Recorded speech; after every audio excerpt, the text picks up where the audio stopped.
অনেক দিন হলেই খেতে ইচ্ছে করছিল, তো সেই আজকেই ফাইনালি রান্না করে খেলাম আর অনেক তৃপ্তি করে খেয়েছি আর অনেকটাই মজা হয়েছিল। হ্যালো সবাইকে, সবাই কেমন আছো? আশা করি ভালো আছো আর আমিও ভালো আছি। এখন থেকে ব্লগটা শুরু করছি, পুরো ব্লগটা আমার সাথেই থাকবে, আশা করি ভালো লাগবে। আর ভালো লাগলে অবশ্যই একটা লাইক, কমেন্ট আর সাবস্ক্রাইব করে দেবে, সাথে একটু শেয়ারও করে দেবে।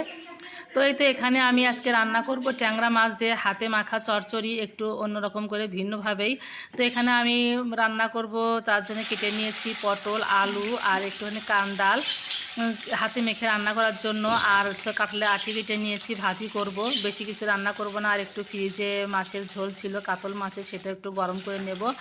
যেহেতু আজকে লোক সংখ্যা কম, খাবারের মানুষের অভাব, তো নিজেরাই বাচ্চা কাচ্চা নিয়ে যা হয় সেটাই খেয়ে নেব। তো এদিকে মাছগুলো আমি সুন্দর করে ধুয়ে একদম পরিষ্কার করে নিয়ে ভাজি করে নিচ্ছি। অনেকে কাঁচা মাছ দিয়ে খায়, আর কাঁচা মাছ দিয়ে খেলেও কিন্তু অনেক স্বাদ লাগে, অনেক ভালো লাগে। তো কাঁচা মাছ যেহেতু শাশুড়ি মা খেতে চায় না, তো তার জন্য আমি একটু হালকা করে ভেজে নিলাম, বেশি ভাজি করিনি, যাতে একটু এই কাঁচা কাঁচা ফ্লেভারটা থাকেই। যার জন্য শুধু এপিট ওপিট করে হালকা একটু ভেজে নিয়ে তুলে নিয়েছি।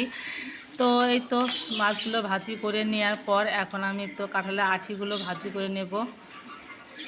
তো এইভাবে রান্না করলেও কিন্তু বেশ ভালো লাগে, শুধু যে কাঁচা মাছ দিয়ে রান্না করলে ভালো লাগে তা নয়, মাঝে মধ্যে কিন্তু আমি হাতে মাখা চচ্চড়ি খাই, আমার কাছে খুব ভালো লাগে। তো আর যেহেতু ওর বাবাও বাসায় নেই, তো ভাবলাম যে হালকা পাতলায় রান্না করি। আর ফ্রিজে বড় মাছের তরকারি ছিল, ভাবলাম বাচ্চারা খেয়ে নেবে। আর ছোট মাছের চচ্চড়িটা অনেকদিন হলে খেতে ইচ্ছে করছে, ওই জন্য আজকেই ফাইনালি রান্না করে ফেললাম। আজকে খাই কালকে খাই করে আর হচ্ছেই না। তো এইদিকে আমি কাঁঠালের বিচিগুলো সুন্দর করে ভাজি করে নিচ্ছি। এবার বছরের আজকেই প্রথম কাঁঠালের বিচি ভাজি খাচ্ছি, আর একদিন ভর্তা খেয়েছি, এগুলো কিন্তু খেতে খুবই ভালো লাগে। তো যাই হোক, এখন মাঝে মধ্যে এরকম কাঁঠালের বিচি খাওয়াই হবে, যেহেতু কাঁঠাল নিয়ে আসা হয়, পাকা কাঁঠালও আর বিচিও খাওয়া হয়। তো যাই হোক, বিচিগুলো সুন্দর করে ভাজি করে নিয়ে এখন কিন্তু আমি চচ্চড়িগুলো হাতে মেখে নেব। প্রথমে পেঁয়াজ কুচি, আর পেঁয়াজ কুচির মধ্যে কিন্তু রসুন কুচিও দিয়েছি কয়েক কোয়া, তারপর ধনিয়ার গুঁড়া, তারপরে হচ্ছে জিরার গুঁড়া আর কাঁচামরিচ দিয়ে আর লবণ, তারপর দিয়েছি একটু তেল, হলুদ, সব কিছু দিয়ে আগে হাত দিয়ে ভালো করে মেখে এখন সবজিগুলো দিয়ে দিচ্ছি।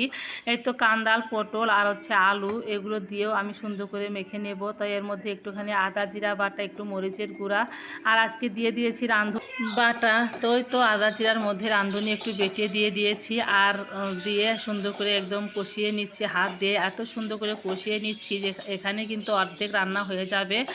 আর হচ্ছে এর মধ্যে একটু মরিচের গুঁড়াও দিয়ে দিয়েছি।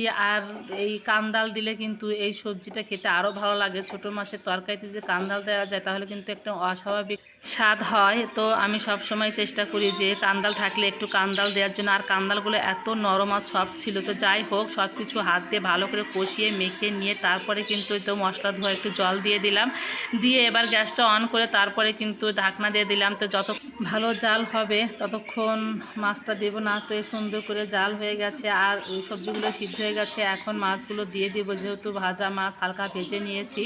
তো মাছগুলো দেওয়ার পরে আর একটু ঢাকনা দিয়ে দিব, যাতে ওগুলো মাছগুলোর মধ্যে একদম ঝোল গিয়ে মানে টুকটুকো হয়ে থাকে, আর মাছগুলো খেতেও অসাধারণ লাগবে। তো যাই হোক, ট্যাংরা মাছ দিয়ে এরকম হাতে মাখা চচ্চড়ি কিন্তু খুবই মজা লাগে, খুবই ভালো লাগে, আমি তো খুবই পছন্দ করি। আর ওর বাবাও খুব পছন্দ করে, কিন্তু আজকে দুঃখের বিষয় যে ওর বাবা নেই, আমার অনেকবারই মনে পড়ছিল। তো যাই হোক, যেহেতু মাছ আরও ফ্রিজে আছে, ভেবেছি যে আসলে আবার একদিন রান্না করে দেব।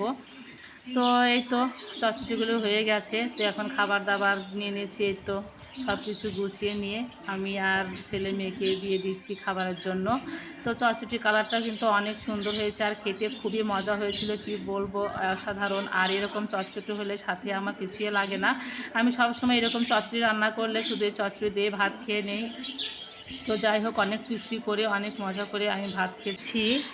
তো শুধু আমি নয়, আমার ছেলে মেয়েও খেয়েছে, ওদের নাকি খুব ভালো লেগেছে। তো যাই হোক, খাওয়া দাওয়া শেষ করে এই তো বিকেলবেলা এখানে ডাল, পুরি আর চপ, এটা কিন্তু আমি ভাজিনি, আসলে আমার বাসায় বানিয়েছে, আর সেগুলোই তো বক্সে করে আমার ছেলে মেয়ের জন্য আমার জন্য পাঠিয়ে দিয়েছে। তো যাই হোক, এইগুলো খেতে কিন্তু খুবই মজা হয়েছিল। অনেক দিন পর বাসায় তৈরি করা এরকম ডাল, পুরি আর চপ খেয়ে নিলাম। আর এই চপের মধ্যে কিন্তু মাংসের টুকরাও দিয়েছিল, আলু দিয়ে বানিয়েছে চপটা। তো আমি কাকিমার থেকে রেসিপিটা শুনে একদিন বাসায় বানানোর চেষ্টা করব আর কি, আর সেটা তোমাদের সাথেও শেয়ার করব। তবে চপ আর ডাল পুরি খেতে খুবই মজা হয়েছিল। তো আজকের মতো এখানেই বিদায় নিচ্ছি, সবাই ভালো থেকো, সুস্থ থেকো, টাটা।